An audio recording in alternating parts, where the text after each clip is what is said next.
Assalomu alaykum hurmatli ko'ruvchilar. Sharq Turkiston ovozining kundalik xabarlarini ko'rishinglarni qarshi olamiz. Tövəndə dehqonlar xabarlarimizning tafsiliy mazmunlarida bo'lsin.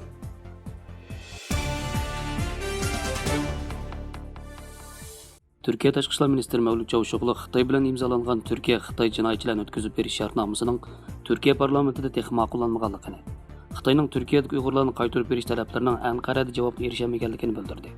Yevropa xabarlar to'rining 30 dekabr xabar qilishicha, Turkiya Tashqi ishlar ministri Çavuşoğlu 2020-yillik tashqi siyosat bog'lash yig'inida Turkiya bilan Xitoy o'rtasida 2017-yil imzolangan, lekin Turkiya Buyuk Millat Majlisida texnik tasdiqlanmagan Turkiya-Xitoy jinoyatchilarni o'tkazib berish shartnomasiga aloqador savolga qarata, Turkiyaning nurg'un davlatlar bilan jinoyatchilarni qaytarish yoki adliya hamkorlik kelishimi imzolaganligini ta'kidlab, Xitoy bilan bo'lgan bu kelishimni Turkiya Uyg'urlarni Xitoyga topshirib beradi deb tahlil qilish to'g'ri emas degan. Shartnomaning jinoyatchilarning qaytarilishiga munosabatli ekanligini eskartgan Çavuşoğlu, hozirgacha Xitoyning Turkiyadagi Uyg'urlar haqida o'tkazib berish talablarini o'tirib qo'yganligini, lekin Turkiyaning bu vaqtda harakat qo'llanmaganligini, terrorchilar bilan begunoh kishilarni farqlantirish kerakligini, o'xshashlar suiiste'mol qilinmasligi kerakligini, Xitoyg'imi va boshqalarg'imi, ya'ni terrorlik qarshi turish bahonasi bilan begunoh kishilarga ziyonkashlik qilishni qabul qilmaydiganligini, mazkur shartnomaning har qaysi taraflar bilan imzolangan jinoyatchilarni qaytarishga doir doimlik bir kelishim ekanligini, Uyg'urlar qartilmaganligini ta'kidlab, ma'qullash yoki ma'qullamaslikning parlamentning huquqi ekanligini bildirgan. Har qaysi xalqaro matbuotlarda necha kundan buyon xabarlar qaraganda, bu kelishimnoma Xitoy mamlakatlik xalq qurultiyi tomonidan ma'qullangan bo'lib, kelishimnomaning ijro qilinishi faqat Turkiya Buyuk Millat Majlisining qaroriga bog'liq bo'lib qolgan. Kelishimnomaning Turkiya Buyuk Millat Majlisida qachon ovoz qo'yilganligi noma'lum. Turkiya Buyuk Millat Majlisida jami 13 partiyadan saylangan 584 millat vakili bor bo'lib, Oq partiyaning 289 o'rni, Cumhuriyet Xalq Partiyasining 138 o'rni, Xalq Demokratik Partiyasining 56 o'rni, Millat Hareket Partiyasining 48 o'rni va İYİ Partiyasining 36 o'rni mavjud ekan. Agar kelishimnoma Oq partiya tarafidan ovoz qo'yilsa, qolgan barliq partiyalar birlashganda ondan bu kelishimnomaning ma'qullikdan o'tishini to'sib qolgan bo'ladi ekan.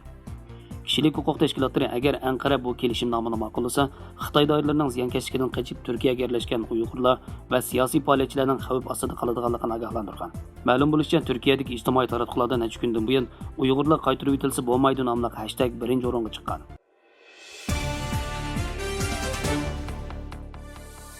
Sharq Turkistondagi atalmış qayta tarbiyalash lagerlariga chetishlik majburiy emgak masalasi xalqaro diqqatini qo'zg'ab kelmoqda. Yaqinda bir qism Amerika taratqullari sun'iy amrohdan tortilgan suratlarni oshkorlab, Xitoy Kompartiyasining yaqinqi yillarda Sharq Turkistonning atalmış har xil nomdagi qayta tarbiyalash lageri qurilishiga yaqin joylarda Uyg'ur va boshqa turk millatlarini majburiy ishlatish uchun nurg'un zavod korxonalarni qurganligini, Amerika xabar tor bekatlari sun'iy amroh suratini tekshirib, Sharq Turkistonda kam deganda 130 lagerdan zavod korxona borligini bayqaganligi. Bu zavod korxonalarning hammasi tiktot pulonliq bo'lib, o'gisi po'lat ramka bilan yasalganligi, aniqla qisqa vaqt ichida yasalganligi. Bu xish va beton bilan silingan qayta tarbiyalash lagerlariga butunlay o'xshamaydiganligini oshkorlagan.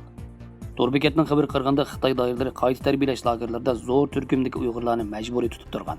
Shuning bilan bir vaqtda to'xtamay yangi zavod qurgan. Mo'ljallanishcha bu xil oddiy zavodlarning umumiy ko'lami 2100 kvadrat fotga yetgan bo'lib, ko'pinchisi Xotan, Qashqar va G'o'ljiga joylashgan. Sun'iy amroh suratini Washingtondagi korxona sonliq ma'lumot ombiri bilan selishtirganda, bu zavodlarning mahsulotlarini Amerika va Fransiyaga eksport qilganligi bayqalgan. Bir zavodning yillik doklati qaraganda, ular hukumat doiralarining atalmış emgak kuchlarini yetkazish programmasida qatnashgan bo'lib, osonlik millat ishchilari zavod ishlashga o'rnashtirilib, har bir ishchiga oyda 360 yuanlik yemaklik yordam puli berilgan. Boshqa bir shirkatning tizimlatgan adresi Qarshiyar noyasidagi keng ko'lamli qayta tarbiyalash lageri bilan o'xshash bo'lib, mo'ljallanishcha 11 ming odam sig'adi ekan.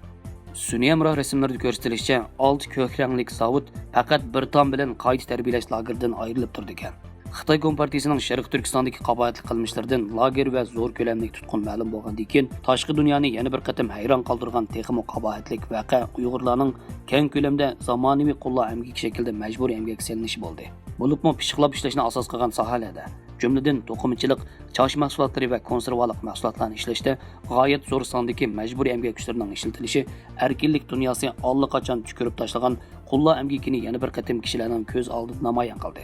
Har qaysi hukumatlar va shirkatlarning bu xil majburiy emgak haqidagi kaskin ayblashlari tegishli natijalarni barliq keltirgan bo'lsa-mu, buningda yanada ko'plagan masalalarning hal bo'lmayotganligini ko'z tutib, Washington shahridagi kommunizm qurbonlari xotir fondi 16 dekabr kuni maxsus muhokama yig'ini o'tkazdi.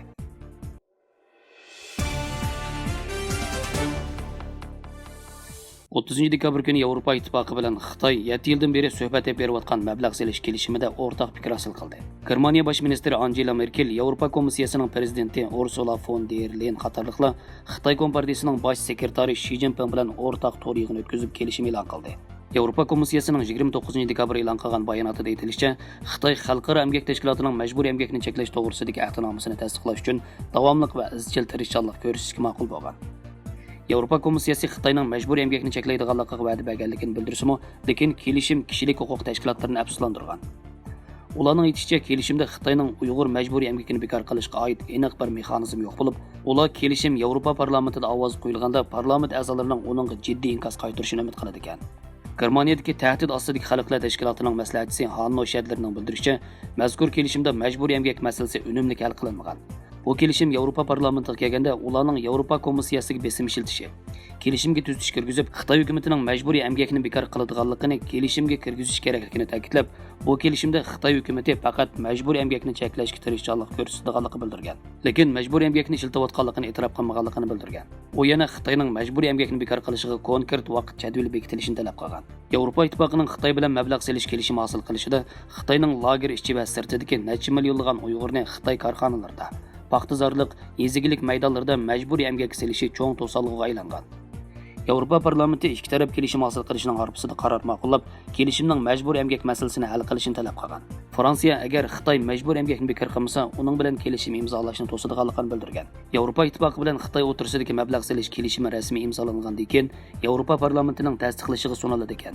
Tahdid ostidagi xalqlar tashkilotining maslahatchisi Hanno Schädlerning bildirishicha, bu kelishim Yevropa parlamentiga sunilganda ularning kelishimni tafsiliy ko'rib chiqishi, kishilik huquq va majburiy emgak masalasiga keskin ifoda bildirish kerakligini bildirgan.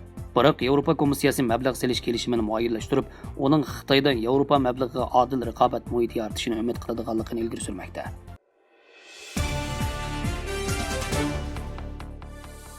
Xalqaro Mahmud Qashqari hikoya yozish musobaqasida natijaga erishuvchilarga mukofot tarqatildi.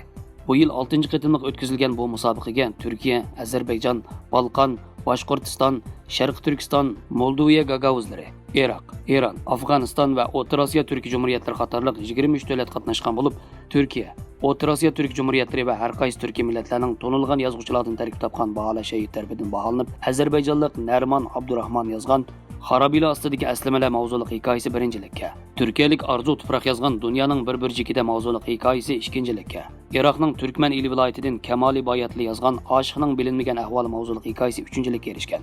Natijaga erishganlarning mukofotlari 29 dekabr kuni to'r orqali o'tkazilgan marosimda Turkiyadagi Yevroasiyo yozuvchilar uyushmasining raisi Yaqub Umaroğlu tomonidan tarqatib berilgan. Marosimga Ozarbayjon, Qozog'iston va Sipros Turk Jumhuriyatining yozuvchilar uyushmasi raislari ishtirok qilgan.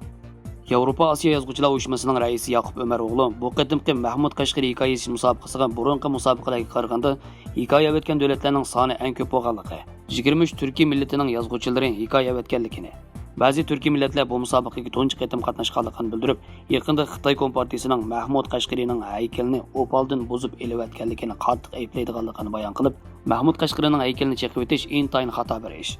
Chunki Mahmud Qashqarining buyuk asari turk xalqlarining emas, balki butun insoniyatning o'rtaq madaniyat merosi. 2008 yili Birlashgan Davlatlar Tashkiloti Mahmud Qashqarining Divan Lug'at Turk nomli mashhur asrini insoniyatning o'rtaq meros tizimiga kirgizgan. Shuning bilan bir vaqtda Birlashgan Davlatlar Tashkiloti Fan, Ma'rifat va Madaniyat komiteti 2008 yilni Mahmud Qashqari yili deb e'lon qilgan. Mahmud Qashqari turk tillari uchun zo'r to'p qo'shgan muhim shaxs bo'lg'achqa, 2008 yilda Mahmud Qashqari tug'ilganligining 1000 yillik munosabati bilan Turkiya Yevropa Osiyo yozuvchilar jamiyati xalqaro Mahmud Qashqari hikoyasi musobaqasi tasdiqlagan bo'lib, har 2 yilda bir qatim o'tkazilib kelmoqda.